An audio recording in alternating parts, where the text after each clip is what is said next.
Selamat berjumpa kembali di MC Rock Yitno Channel yang sampai saat ini masih konsisten membacakan narasi-narasi tentang kerajaan-kerajaan yang berada di Pulau Jawa, pada khususnya Nusantara pada umumnya. Pada kesempatan pembacaan narasi kali ini, mengambil dari tirto.id dengan reporter saudara Iswara N. Raditya yang dikirim pada tanggal 21 Juni 2017 yang berjudul Kejamnya Sultan Samudra Pasai dan Serbuan Majapahit. Kepada saudara Iswara N. Raditya, mohon izin. Hikayat Raja Pasai mengisahkan salah satu penyebab Majapahit menyerang Kesultanan Samudra Pasai pada 1350 berawal dari ulah Sultan Ahmad Malik Az-Zahir dalam kurung bertahta sejak 1349. Sultan ini diceritakan sebagai raja berperangai buruk yang menjadi otak serangkaian tindakan keji, bermula di lingkungan kesultanan, lalu merembet keluar hingga melukai martabat Majapahit. Samudra Pasai adalah kerajaan Islam pertama di Nusantara yang didirikan oleh Mara Silu, kemudian bergelar Sultan Malik Al-Salih pada 1267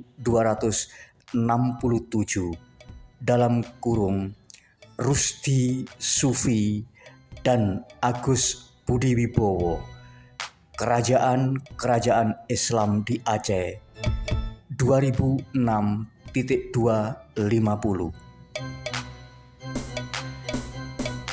Dengan pusatnya di pesisir pantai utara Sumatera dekat Lok Sumawe, kesultanan ini pernah menguasai perdagangan di Selat Malaka dan menjadi sentrum penyebaran Islam di Nusantara.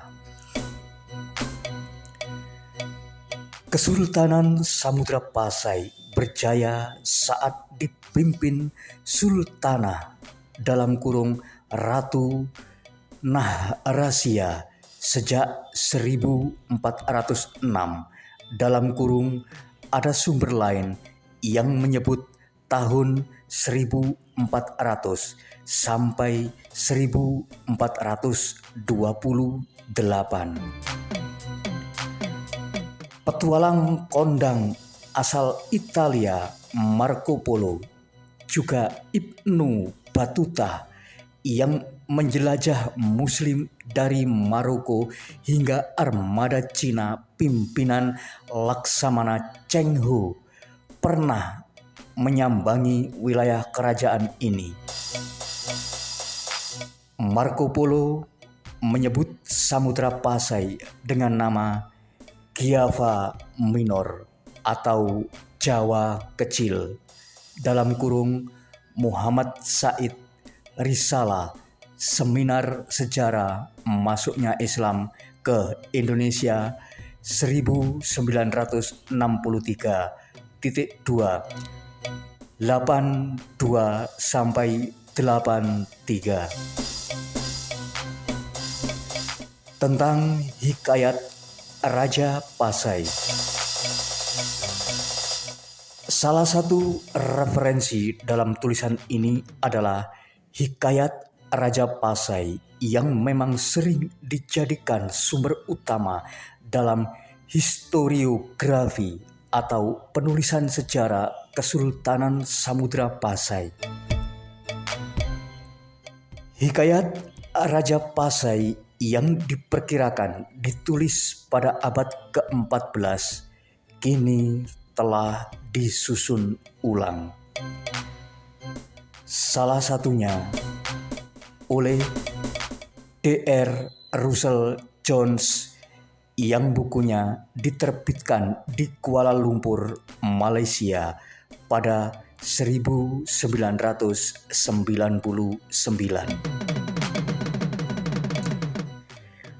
Hikayat Raja Pasai terdiri dari 3 bagian. Bagian pertama menceritakan tentang peristiwa-peristiwa sebelum berdirinya Kesultanan Samudra Pasai hingga wafatnya Sultan Malik Al-Mahmud bertahta sejak 1326. Sultan Malik Al-Mahmud adalah ayahanda Sultan Ahmad Malik Az-Zahir. Sebagai catatan, Sultan Ahmad Malik Az-Zahir adalah orang yang berbeda dengan Sultan Muhammad Malik Az-Zahir, pimpinan Kesultanan Samudra Pasai yang bertahta pada 1297 sampai 1326 atau Sultan Malik Az-Zahir yang berkuasa pada 1466 sampai 1468. Bagian kedua Hikayat Raja Pasai membahas peristiwa-peristiwa di sekitar hubungan antara Sultan Ahmad Malik Az-Zahir dengan anaknya yang bernama Tun Brahim Bapa. Nantinya disebutkan bahwa Tun Brahim Bapa tewas di tangan ayahnya sendiri. Adapun Hikayat Raja Pasai pada bagian ketiga bercerita tentang Raden Galuh Gemerencang, putri dari Kerajaan Majapahit yang terlibat jalinan percintaan dengan putra Sultan Ahmad Malik Az-Zahir yang kedua, yakni Tun Abdul Jalil, hingga runtuhnya Kesultanan Samudra Pasai. Dalam kurung ulasan tentang Hikayat Raja Pasai dalam melayuonline.com 2009. Bagian kedua dan ketiga Hikayat Raja Pasai itulah yang membeberkan kekejaman Sultan Ahmad Malik Az-Zahir, putra Sultan Malik Al-Mahmud. Bernama lahir Ahmad Mandala Permala. Ia naik tahta pada 1349. Sebelum masa ini, wilayah kekuasaan Samudra Pasai sempat dibagi menjadi 2 pemerintahan, yaitu Kesultanan Samudra dan Kesultanan Pasai. Sultan Ahmad Malik Az-Zahir dikaruniai 5 orang anak, dalam kurung 3 putra dan 2 putri. 3 anak pangeran tersebut masing-masing bernama Tun Brahim Bapa, Tun Abdul Jalil, serta Tun Abdul Fadil. Sedangkan dua anak perempuan Sultan Ahmad Malik Az-Zahir diberi nama Tun Medam Peria dan Tun Takia Dara. Dan seperti termaktub dalam hikayat Raja Pasai, kisah kekejian sang sultan pun dimulai. Perangai buruk Sultan Samudra Pasai. Menurut hikayat Raja Pasai, Sultan Ahmad Malik Az-Zahir dicitrakan sebagai pemimpin yang buruk. Dikisahkan sang sultan ternyata menaruh birahi terhadap dua anak perempuannya sendiri, yaitu Tun Medan Peria dan Tun Takia Dara. Beberapa kali kegelagat tak pantas tersebut ketahuan oleh penghuni istana lainnya. Sikap keterlaluan Sultan Ahmad Malik Az-Zahir ini memantik desas-desus tak sedap. Anak sulung sang sultan yang juga putra mahkota Tun Brahim Bapa mengingatkan ayahnya agar menghentikan kelakuan tak patut tersebut. Bukannya menahan diri, Sultan Ahmad Malik Az-Zahir justru murka, bahkan mengancam Tun Brahim Bapa agar tidak mencampuri urusannya. Tun Brahim Bapa pun waspada dan berusaha sekuat tenaga dua saudara perempuannya dari kepuasan sang ayah yang tidak layak dijadikan panutan tersebut. Merasa dilawan oleh anaknya sendiri, kemarahan Sultan Ahmad Malik Az-Zahir meledak. Ia lalu merencanakan niat jahat. Secara diam-diam, sang sultan mengutus orang untuk meracuni sang pangeran. Usaha itu berhasil. Tun Brahim Bapa yang kelak seharusnya melanjutkan singgasana ayahnya justru harus meregang nyawa. Dengan kekuasaannya yang nyaris tanpa batas, Sultan Ahmad Malik Az-Zahir langsung menutup rapat kegemparan yang sempat terdengar di lingkungan kesultanan setelah tewasnya 3 anaknya tersebut. Ini dilakukan agar kabar buruk itu tidak menyebar luas, apalagi hingga keluar kerajaan. Memantik murka Majapahit. Tabiat biadab Sultan Ahmad Malik Az-Zahir kambuh lagi beberapa waktu berselang. Kali ini bermula dari hubungan asmara antara putra kedua sultan, Tun Abdul Jalil dalam kurung adik kandung Tun Brahim Bapa dengan seorang putri dari kerajaan Majapahit yang bernama Raden Galuh Gemerencang. Seharusnya momen ini bisa dimanfaatkan untuk menjalin relasi yang lebih erat dengan Majapahit. Calon imperium yang berpusat di Jawa bagian timur itu memang sedang menatap masa depan gemilang seiring dinobatkannya Hayam Wuruk sebagai raja dengan gelar Maharaja Sri Rajasa Nagara meneruskan tahta sang ibunda Tribhuwana Wijaya Tunggadewi pada 1350.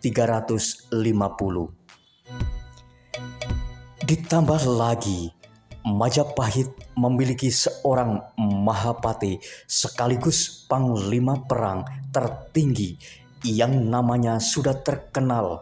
Siapa lagi kalau bukan Gajah Mada. Saat ditunjuk sebagai Mahapati oleh Ratu Tribhuwana Wijaya Tunggadewi pada 1336, ia mengucapkan sumpah palapa sebagai tekad untuk menaklukkan sebagian besar wilayah Nusantara di bawah naungan Majapahit. Namun Sultan Ahmad Malik Az-Zahir justru memantik konflik dengan Majapahit.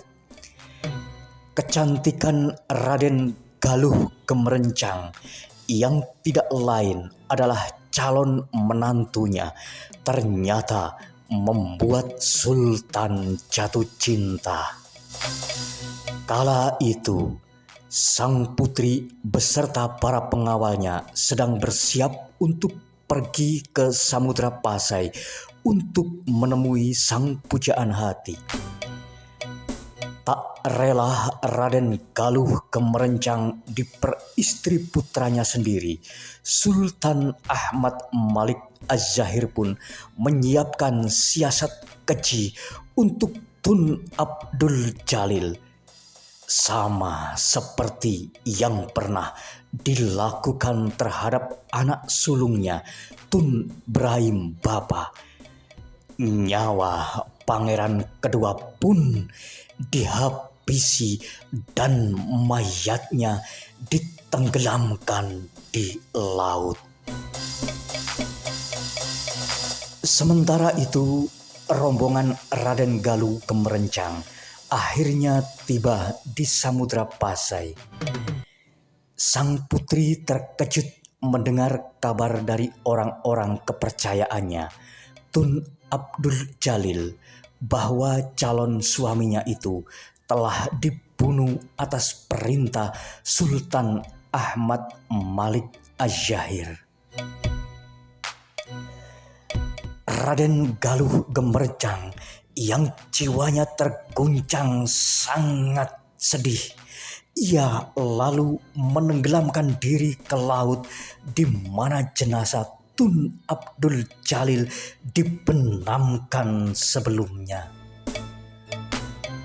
Rombongan pengawal yang mengiringi sang putri segera kembali ke Jawa untuk melapor kepada Raja Hayam Wuruk dan Mahapati Gajah Mada tentang kejadian tragis tersebut. Demikian dikisahkan dalam Hikayat Raja Pasai ketiga dalam kurung Jones 1999.57 sampai 65. Sinyal runtuhnya Samudra Pasai. Hikayat Raja Pasai dalam bab yang sama menunjukkan cerita ini. Setelah mendapat laporan dari para pengiring Raden Galuh Gemerencang, putri Majapahit yang mengakhiri hidupnya di Samudra Pasai, juga kekejaman Sultan Ahmad Malik Az-Zahir, Raja Hayam Wuruk murka, begitu pula dengan Gajah Mada. Hayam Wuruk pun memerintahkan Gajah Mada untuk segera menghimpun pasukan dan bergegas berangkat ke ujung barat sana. Slamet Mulyana dalam kurung 2005.2 140 dalam buku Runtuhnya Kerajaan Hindu Jawa dan Timbulnya Negara-negara Islam di Nusantara menuliskan dengan cukup rinci serangan dan siasat Gajah Mada ke Samudra Pasai ini. Singkat cerita, pertempuran pun tak terhindarkan. Majapahit ternyata lebih unggul dari tuan rumah. Dalam situasi yang semakin gawat, karena pasukan Majapahit kian merangsek ke pusat istana, Sultan Ahmad Malik Az-Zahir terpaksa menyelamatkan diri. Ia melarikan diri ke suatu tempat bernama Menduga yang berlokasi kira-kira 15 hari perjalanan dari ibu kota Samudra Pasai dalam kurung Jones 1999.2 57 sampai 65. Serangan Majapahit itu menjadi awal dari keruntuhan Kesultanan Samudra Pasai di Aceh. Meskipun kerajaan Islam ini pada akhirnya masih bisa bertahan hingga bertahun-tahun ke depan, bahkan sempat berjaya pada era Sultana Nahrasyah dalam kurung 1406 sampai 1428. Namun pada akhirnya Samudra Pasai runtuh juga. Intrik dan konflik internal di lingkungan istana menjadi penyebab utamanya, bukan semata karena faktor eksternal macam serangan dari Majapahit. Ditambah lagi dengan kemunculan Kesultanan Malaka pada 1405 yang mengikis dominasi ekonomi Samudra Pasai di zona perdagangan tersebut. Dalam kurung Muhammad Gade Ismail, Pasai dalam perjalanan sejarah 1997.224. Perjalanan panjang Samudra Pasai semakin mendekati akhir setelah lahirnya Kesultanan Aceh Darussalam pada 1496 hingga penaklukan Portugis pada 1521. Riwayat Samudra Pasai akhirnya benar-benar tamat pada masa pemerintahan Sultan terakhirnya Zain al-Abidin IV Angkaromawi dalam kurung 1514 sampai 1517. Sejak tahun 1524, wilayah kekuasaan kerajaan Islam Nusantara pertama ini diambil alih oleh Kesultanan Aceh Darussalam yang menjadi penguasa baru di Serambi, Mekah. Demikian pembacaan narasi atau artikel yang berjudul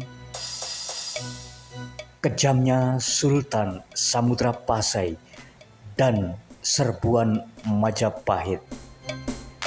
Semoga dengan bacaan narasi ini semakin menambah pundi-pundi pengetahuan kita di bidang kerajaan-kerajaan dan menghargai para leluhur kita yang telah berbuat untuk Nusantara. Matur suwun.